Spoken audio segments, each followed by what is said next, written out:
जो विधानसभा है, हम बक्सर में है, ये समस्तीपुर में है, मधुबनी में है, बांका में है। इन जिलों के कुछ कुछ विधानसभा में हम लोग हैं और उसको लड़ रहे हैं, ताकि हमारी लड़ाई सिर्फ इसलिए है कि बिहार की आधी आबादी के साथ जो दलित, पिछड़े, शोषित, वंचित वर्ग के लोग हैं, उसकी आवाज को सदन के अंदर मजबूती दिया जाए ताकि उनका विकास हो सके।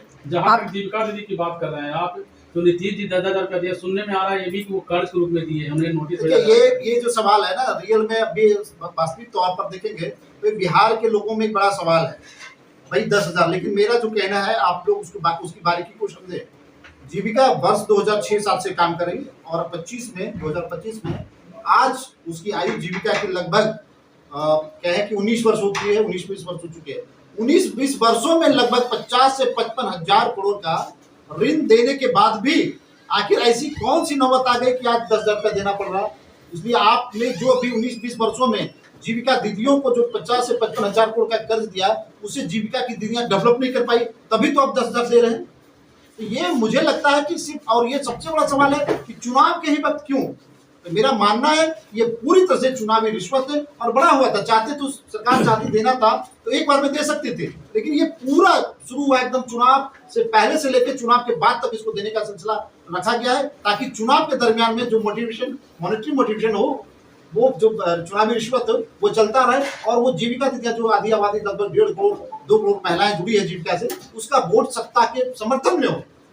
इसीलिए 10,000 देने का एक कारण है। और दूसरी चीज है कि आज जो तेजस्वी यादव जी ने घोषणा किया, मैं उस पर गहराई से अपनी बात को रखना चाहता हूं कि वो भी जो है घोषणा है, जब 2020 के चुनाव में आपने जीविका दीदियों, संविदा कर्मियों, तमाम लोगों के लिए उनके घोषणा पत्र मेरे पास है तेजस्वी जी का। उस समय भी जो आप घोषणा की थी, 17 महीने सरकार में रहे, उस समय आपका ध्यान इन समस्याओं पर नहीं गया। और ठीक, आप जब चुनाव वोटिंग में कुछ दिन है तभी फिर इस समस्याओं पर ध्यान जाता है। क्या घोषणा पत्र में है?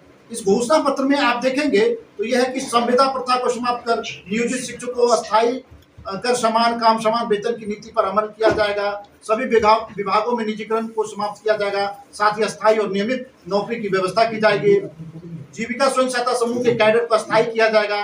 जीविका कैडर के मौजूदा दर के मानदेय को दोगुना किया जाएगा। सारे कैडर को कम से कम 4 रुपए महीने का मानदेय दिया जाएगा। ये तमाम घोषणाएं जो है ये 2020 का घोषणा पत्र है तेजस्वी जी का। लेकिन मैं बार बार यही कह रहा हूँ कि उनकी सरकार बनने के बाद, सब सरकार के साथ रहे तो 17 महीने सरकार रही उनकी बिहार में, लेकिन इन 17 महीनों में संविदा कर्मियों के समर्थन में स्व नहीं बोल पाए और जीविका के कैडरों और जीविका दीदियों के समर्थन में जो तक नहीं बोल पाए। फिर आज किस मुंह से आप कहते हैं कि भाई हमारी सरकार आएगी 2025 में हमारी सरकार बनेगी तो फिर हम इस पर अमल करेंगे और ये देंगे।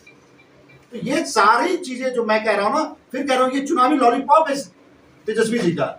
मैं इसका मुखालफत करता हूँ अपने अटूट विश्वास, शुद्धता का एक अनमोल रिश्ता, खूबसूरती का। जगमोहन लाल शिवरत्न लाल ज्वेलर्स 105 वर्षों से आपके भरोसे का प्रतीक। गोल्ड और डायमंड के अति सुंदर मन लुभावन गहनों के साथ हमारे यहाँ है हैंडक्राफ्टेड ज्वेलरी, सिल्वर ज्वेलरी एवं स्टोन्स की संपूर्ण range. Complete hallmark jewellery showroom.